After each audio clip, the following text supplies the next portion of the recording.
I want to talk about women's sports. Women deserve to get paid the same as men for the same jobs, and that includes sports.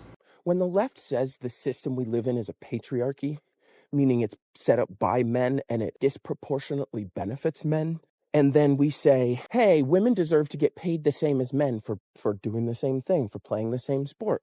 And then conservatives and sexists use the system to justify paying women less, like they don't make as much money, so they don't deserve to get paid as much. You can kind of see how you're proving our point, right? You're using the system to justify this, whereas we're saying the system has a problem, so we want to change the system. Instead of asking the question of how can you justify paying men 200 times more in salary, right? And that's not an exaggeration. The top paid NBA player last year made around $50 million, while the top paid WNBA player last year made $250,000. So there's literally a 200 times difference in basketball salaries. There's two other more important questions that you need to ask, right? The first is pose it for what it is. You have two groups of people, and if you're a person, at least for the sake of this conversation, you fall into one of those two groups. You cannot play in both. If you're the best person in the world at a certain thing, like basketball, is it the sign of a just system to have a 200 times difference in salary just because of you're in a different group, because of a thing you're born with that you don't control? The second question you can ask is, why are you using skill or the team's or league's income to justify paying women less than men, but you're not using that argument to justify paying men more than other men? And what I mean by that is the NBA sets the same salary cap for every team every year, regardless of ticket sales, regardless of viewership on games, regardless of how good that team is. Your team could go 2-80 one year and you'd still get the same salary cap as a team that goes 82-0. And side note, this is a great example of socialism. Making sure that the teams without the advantages have the same opportunity to win against the big teams who can invest more money into it, right? If you're really pro-capitalist, you'd want the NBA to be set up like the Premier League in England, where the richest people get to buy the best players because they have the most money. But you don't, because it's not about fairness, it's not about equity, it's about keeping women down, and it's about upholding patriarchy. So what can you do? I think you can learn from other sports. One example is tennis. In tennis, there's 4 major tournaments. These are the biggest tournaments in the world, right? If you win one of these, you're legendary status. One of them's the U.S. Open.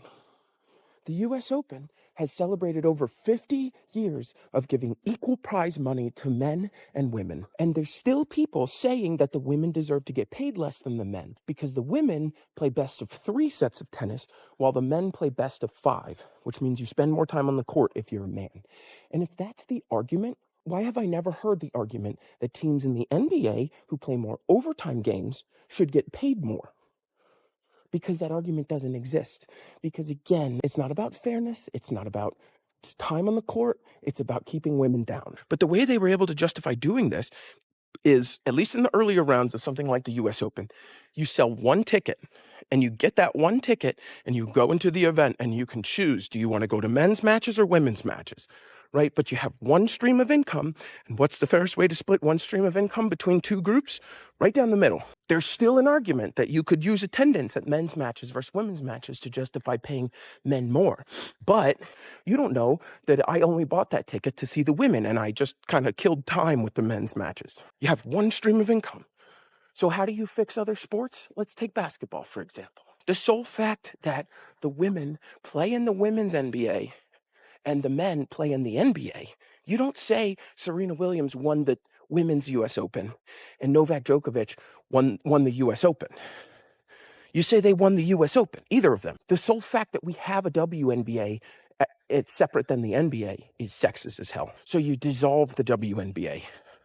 And you take all the players and all the staff, you absorb them into the NBA, and now, in every city that you have a men's team, you now have a women's team.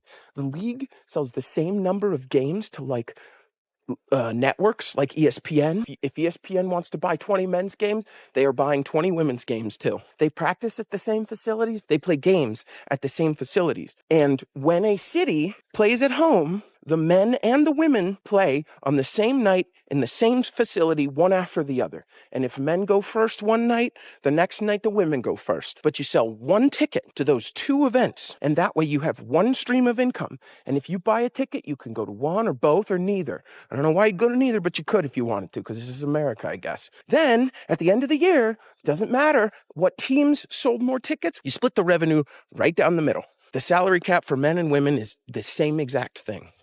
It's not that difficult of a thing to understand, but it requires fundamental system change in the way we set up these things to work. If you find yourself against the things that I'm saying, the question I have for you is, do you want there to be equality between men and women's sports? Or are you just trying to justify not changing anything? And you can see the rant I have on change. And on a closing note, if you consider yourself a sports fan and then you're advocating against half the sports that are out there having access to the same resources, then you're not a sports fan, you're a man fan.